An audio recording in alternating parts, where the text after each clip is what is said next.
2014 से पहले जितने मेरे भाई यहाँ पे खड़े हैं, सबको एक आवाज आती थी, कृपया किसी लावारिस वस्तु को ना छुएं, उसमें बम हो सकता है। जब आप आर्थिक परेशानियों से जूझ रहे हो और उस दौरान आप 4200 करोड़ रुपए खर्च कर दें सिर्फ इसलिए कि आपके 20 देशों के मेजबान राष्ट्रपति आए।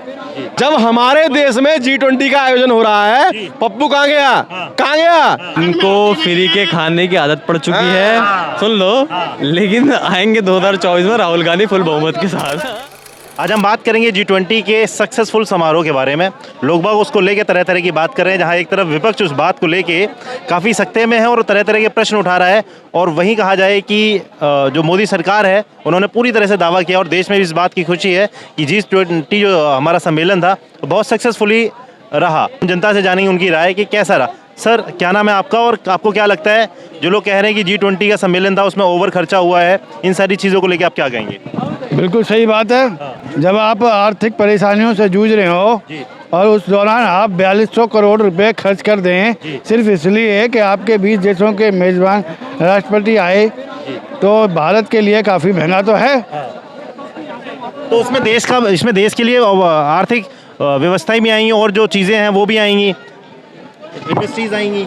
देखिए सिर्फ मतलब कि 10 किलोमीटर के एरिया के अंदर मुझे इनकी पहली बात का काउंटर करना है। अभी भाई साहब ने बोला कि देश जब आर्थिक स्थिति से जूझ रहा है, यूज किया इन्होंने। एक सेकंड, नहीं आपने, अरे सुन तो, नहीं आपने देश के लिए बोला। अब नहीं, इतना खर्चा करने की जरूरत क्या है? भारत ने किया खर्चा, किसी और ने नहीं किया। अब सुनिए इस बात पे, अगर देश किसी आर्थिक स्थिति से गुजर रहा होता, जूझ रहा होता, तो हमारे देश की अर्थव्यवस्था 5वें स्थान पे नहीं आती। ठीक है, अब इनसे अगला सवाल पूछ लीजिए।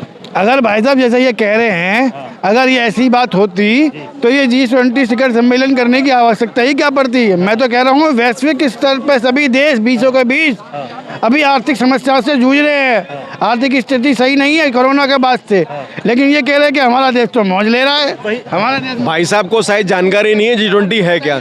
भाई साहब को जानकारी नहीं है G20 है क्या। G20 है क्या, भाई साहब को जानकारी नहीं है। भैया मुझे ये बताइए, 1997 में G20 की शुरुआत हुई, जब आर्थिक हालात एशिया के थोड़े से दिक्कत में आए थे। उसके बाद जब दोबारा आर्थिक मंदी आई 2008 में, उसके बाद G20 की मीटिंग होना शुरू हुई। पहली मीटिंग हुई वॉशिंगटन USA के अंदर।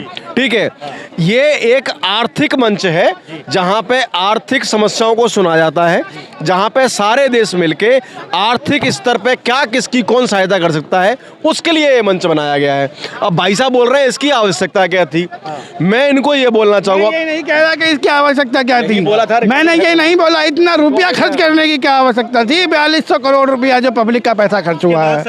बात ये है, पहले जब आज से 10 साल पहले जब फ्लैट में बहुत ज्यादा उपयोगी नहीं हुआ था, फ्लैटों में लोग आते नहीं थे, तब जैसे घर में हम रह रहे हैं वैसे घर में रहते थे। लेकिन आज जब फ्लैट बनाया जाता है तो उस 32 लाख के फ्लैट में 5 लाख रुपए खाली उस पर डेकोरेशन में खर्च किया जाता है। क्यों खर्च किया जाता है? क्योंकि जो आदमी घर ले रहा है, जो आदमी के घर पे कोई रिश्तेदार वगैरह कोई आएगा, उसको कम से कम अच्छा बोल सके कि घर अच्छा है। अब जहां तक बात रही इतना पैसा खर्च करने की, देखिए आप इतने बड़े मंच का प्रतिनिधित्व कर रहे हैं, आप इतने बड़े मंच की अध्यक्षता कर रहे हैं, तो निश्चित तौर पर जो काम देश में हुआ है उसकी आवश्यकता थी। और उसकी आवश्यकता क्यों थी? उसकी आवश्यकता इसलिए थी, मैं भाई साहब को बताना चाहूंगा, उसकी आवश्यकता को आप ऋषि सुनक जब मोदी साहब से मिलने आते हैं, जब उनका वेलकम कर रहे थे, और सुन लीजिए उस समय जब मोदी से हाथ मिलाते हैं तो उन्होंने एक इशारा किया था। राहुल गांधी पप्पू ने नहीं देखा वो इशारा, वो ऐसे इशारा था कि इसका मतलब क्या होता है कि जो भी इंतजाम किया है वो सुपर है। ठीक है, इसलिए जरूरत थी उसकी। देखिए भाई साहब उसकी मेरी बात सुनिए, चलो इन्होंने 4200 करोड़ रुपए खर्च कर दिए, ठीक है, लेकिन खर्च कर दिए तो कम से कम अपने खर्चों पर तो लगाम लगानी चाहिए थी। इन्होंने 700 करोड़ रुपए का हवाई जहाज खरीद लिए, एक बहुत बड़ी सी कार, देश में आगे काम नहीं आएंगे, महंगी कार खरीद ली। खिलौने। मैं कह रहा हूँ कि पहले के प्रधानमंत्री नहीं थे क्या? क्या पहले के प्रधानमंत्री गाड़ी में नहीं चलते थे? क्या उनकी सुरक्षा में कोई खामियां थी? नहीं थी ना। अरे इन्हें किस चीज का भय है जो इतनी सुरक्षा, इनको ताम झाम इतना रुपया पैसा, जैसे कि विपक्ष के लोग ने बात भय की ये आज बहुत भय मुक्त है, उसका कारण ही मोदी जी हैं हमारे। उसका है, उसका कारण कैसे मोदी जी बताऊंगा आपको मैं। 2014 से पहले जितने मेरे भाई यहाँ पे खड़े हैं, सबको एक आवाज आती थी, कृपया किसी लावारिस वस्तु को ना छुएं, उसमें बम हो सकता है। तो बम का 2014 के बाद निकल गया है दम, और बम नहीं आ रहा है नजर। तो इसलिए भाई साहब भयमुक्त होके बोल रहे हैं यहाँ पे। देखिए, इसके लिए मैं पिछली सरकारों को श्रेय देना चाहूंगा, जिन्होंने कूटनीतिक स्तर पर ऐसे प्रयास किए कि आज हमारे देश में कोई भी बम रखने की हिम्मत नहीं कर सकता है। पिछली सरकारों के बाद फिर वो लगातार क्यों नहीं रही सरकार में, सत्ता में क्यों नहीं रही? देखिए, ऐसी कूटनीति थी तो सत्ता में बरकरार रहती। भाई इसका कारण ये है कि एक झूठा माहौल बनाया गया, एक मतलब झूठे माहौल में लोगों को बरगलाने का काम, झांसा देने का काम। पढ़ी लिखी जनता इतनी कैसे? अरे नहीं देखो, आज इन्होंने देश को हिंदू मुस्लिम नाम पे बांटने का काम किया, इन्होंने सोशल मीडिया का इस्तेमाल किया, लोगों की छवि खराब करने का कार्य किया, इन्होंने सब तरह के ताम झाम गन भेद सब इस्तेमाल किए, आजकल कार्य इन्होंने किया और देश को पीछे ले जाने का कार्य ये कांग्रेस ने कर रही है। और ये कर दिया, अरे धर्म के नाम पे बंटवारा कर दिया। चरित्र का बदलना होगा, देश को आगे ले जाना है तो इनको अपना चरित्र बदलना। इतिहास भूल गए हैं ये। जवाहरलाल नेहरू ने रिलीजन के आधार पे बंटवारा कर दिया था, तो अब कह रहे हैं हिंदू मुस्लिम कर रहे हैं। और बात सुना, 1984 में सिखों को किसने मरवाया? 10,000 सिखों को नॉर्थ इंडिया के अंदर किसने मरवाया? ये तो भाई साहब तुष्टीकरण की राजनीति करते हैं शुरू से।